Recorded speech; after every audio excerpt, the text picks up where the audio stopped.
हमने डिस्कस किया था गाइडेंस। हमने देखा था कि कौन कौन से इम्पॉर्टेंट क्वेश्चंस आते हैं हमारे एग्जामिनेशंस में इस पर्टिकुलर टॉपिक से रिलेटेड।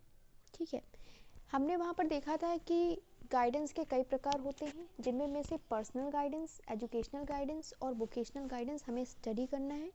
हमने वहाँ पर उनकी मेन डेफिनेशंस देख ली थी और आज यहाँ पर हम एजुकेशनल गाइडेंस को स्टडी करने वाले हैं। हम देखेंगे कि एजुकेशनल गाइडेंस क्या होता है, उसके ऑब्जेक्टिव्स क्या हैं और साथ में उससे रिलेटेड क्या इंपॉर्टेंट क्वेश्चंस आते हैं एग्जामिनेशंस में, तो वो भी हम डिस्कस करेंगे। ये हमारा यूनिट 1 का पार्ट 2 है। पार्ट 1 ऑलरेडी हम लोग डिस्कस कर चुके हैं। अगर आपने वो नहीं देखा है तो पहले आप जाके उसे देख लें। So hello everyone, welcome back to my channel. This is me Nida and we are studying educational guidance and counseling. So, whenever a student is studying in a school or a college or any of the educational institution, or he or she is connected with education, then at that time that particular individual faces several types of problems.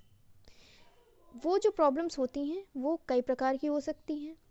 Problems हो सकती हैं curriculum से related, academic studies से related, extra curriculum activities से related, discipline में problem आ सकती है, या प्रॉब्लम ऐसी भी हो सकती है जहाँ पर बच्चा अपने पोटेंशियल को ही समझ नहीं पाता और उसे प्रॉब्लम बढ़ सकती है और आगे वो कैरियर चूज़ करने में उसे वहाँ पर या सब्जेक्ट ऑप्ट करने में उसे वहाँ पर दिक्कत फेस करनी पड़ सकती है। तो इसके लिए एजुकेशनल गाइडेंस प्रोवाइड किया जाता है। एजुकेशनल गाइडेंस हेल्प करता है स्टूडेंट्स को कि वो अपनी पोटेंशियल को जान सकें और सही डिसीजंस ले सकें, सही चॉइसेस वो ले सकें और साथ में आगे अपने कैरियर में, अपनी फर्दर एजुकेशन में वो राइट चॉइस के साथ खुद को एक सक्सेसफुल इंडिविजुअल की तरह देख पाएँ। अब अगर हम ऑब्जेक्टिव्स की बात करें तो आपसे एग्जामिनेशन में क्वेश्चन पूछा जाता है कि हमें एजुकेशनल गाइडेंस के डिफरेंट ऑब्जेक्टिव्स को बताना है एट द डिफरेंट लेवल्स। ठीक है, अब ये जो डिफरेंट लेवल्स है ना, ये 3 तरह के हैं, primary level, secondary level and higher level. इसे आप लेवल या फिर स्टेज भी बोल सकते हैं। ऑब्जेक्टिव्स क्या हैं वो आपके सामने यहाँ पर लिखा हुआ है, स्क्रीनशॉट आप ले सकते हैं, PDF आपको मिल जाएगी, प्रोवाइड करा दी जाएगी। तो सबसे पहले आपके सामने प्राइमरी एजुकेशन के ऑब्जेक्टिव्स। इस स्टेज में जो बच्चे होते हैं काफ़ी छोटे होते हैं, नया नया उन्होंने स्कूल ज्वाइन किया होता है, तो सबसे पहला हमारा एजुकेशनल गाइडेंस का ऑब्जेक्टिव होना चाहिए कि कैसे उनको उस एनवायरनमेंट में एडजस्ट कराना है, उनके अंदर एक एटीट्यूड का डेवलपमेंट कराना है जिससे कि वो अपने स्कूल एक्टिविटीज़ को बेहतर तरह से समझ पाएँ और उसमें एडजस्ट हो पाएँ। इसके अलावा जो स्कूल के ट्रेडिशंस हैं, रेगुलेशन हैं, जिनसे वो परिचित नहीं होते हैं, उसमें हमें उनको इस तरह से गाइड करना है कि उसमें वो एडजस्ट हो पाएँ, उन्हें अडेप्ट कर पाएँ। फिज़िकल और इमोशनल स्टेबिलिटी की कमी होती है उनके अंदर, तो उसके प्रति भी हमें उन्हें गाइडेंस प्रोवाइड करनी है। इसके अलावा उनके अंदर हमें इस चीज़ को इंश्योर करना है कि वो खुद से अपनी प्रॉब्लम्स को समझना सीखें, वो इंडिपेंडेंट बने, क्योंकि जब वो आते हैं स्कूल में तो वो उससे पहले छोटे होते हैं और हमेशा अपने पेरेंट्स के साथ रहते हैं या किसी ना किसी के साथ में रहते हैं। तो इंडिपेंडेंट उन्हें हमें बनाना है, उनके अंदर कोऑपरेशन को इंश्योर करना है और जो ट्रांजिशन उनके अंदर होने वाला है, वो प्राइमरी से आगे हायर स्टडीज़ के लिए जाएंगे, सेकेंडरी स्टेज में जाएंगे, तो उस स्टेज को भी हमें फैसिलिटेट करना है। ये हमारा एजुकेशनल गाइडेंस का ऑब्जेक्टिव है और उनको आगे की पढ़ाई के लिए जो है प्रिपेयर भी करना है, उनको अच्छी तरह से गाइडेंस प्रोवाइड करनी है।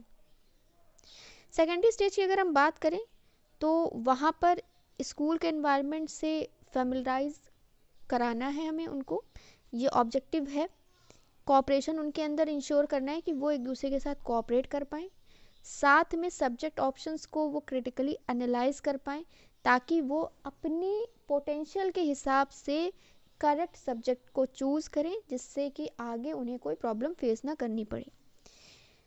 अब प्राइमरी स्कूल में तो हम सिर्फ उन्हें एडजस्टमेंट ही सिखा रहे थे। अब सेकेंडरी स्टेज में एकेडमिक भी आ गया और साथ में मतलब एक्स्ट्रा करिकुलर जो एक्टिविटीज़ हैं उनमें कैसे उनका स्किल का डेवलपमेंट करना है, और जो होलिस्टिक डेवलपमेंट की हम लोगों ने बात की थी लास्ट वीडियो में, तो वो भी यहाँ पर उसका पक्ष भी यहाँ पे हमें देखना पड़ेगा कि कैसे सेकेंडरी स्टेज में हमें ओवरऑल डेवलपमेंट इंश्योर करना है एजुकेशनल गाइडेंस की हेल्प से।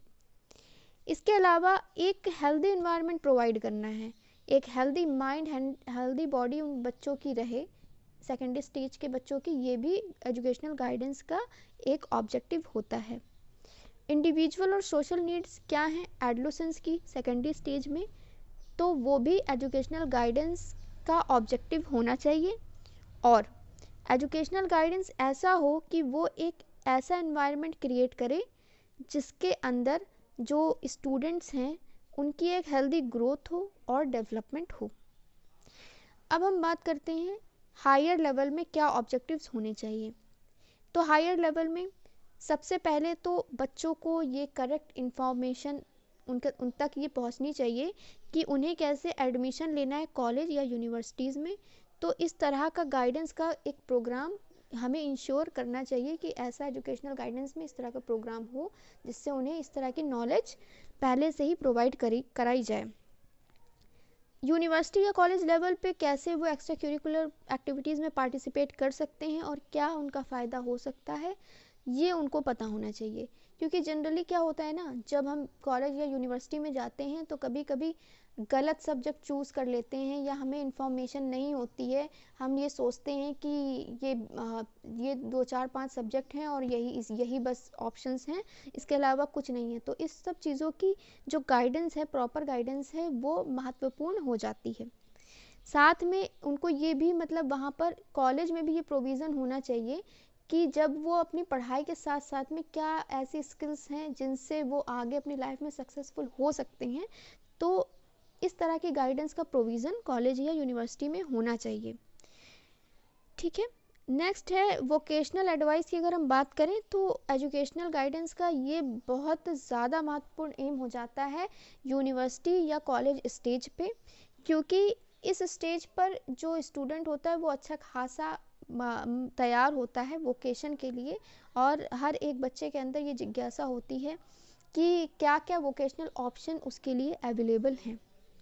इसके बाद में एजुकेशन गाइडेंस का ये भी एम होना चाहिए कि जो इन्वायरमेंट मिल रहा है बच्चों को वो कंड्यूसिव हो to the educational and social needs of students. तो अगर हम बात करें तो ओवरऑल अगर हम एक बार में अगर एक लाइन में बोलें तो एजुकेशनल गाइडेंस एक बहुत महत्वपूर्ण रोल या बहुत महत्वपूर्ण भूमिका निभाता है for the development of an individual.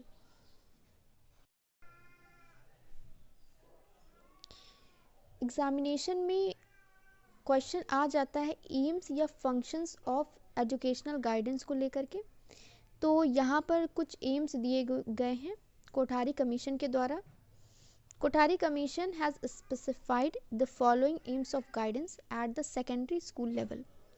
ठीक है, तो ये आप पढ़ सकते हैं, स्क्रीनशॉट ले सकते हैं, पीडीएफ भी आपको प्रोवाइड करा दी जाएगी। अगर आपका क्वेश्चन आता है एम्स या फंक्शंस को लिखने का तो आप यहाँ से अपने क्वेश्चन को फ्रेम कर सकते हैं। साथ में यहाँ पर हायर एजुकेशन स्टेज में क्रो एंड क्रो ने कुछ फॉलोइंग एम्स यहाँ पर लिस्ट किए हैं, तो ये भी आप देख सकते हैं, इसका भी स्क्रीनशॉट ले सकते हैं।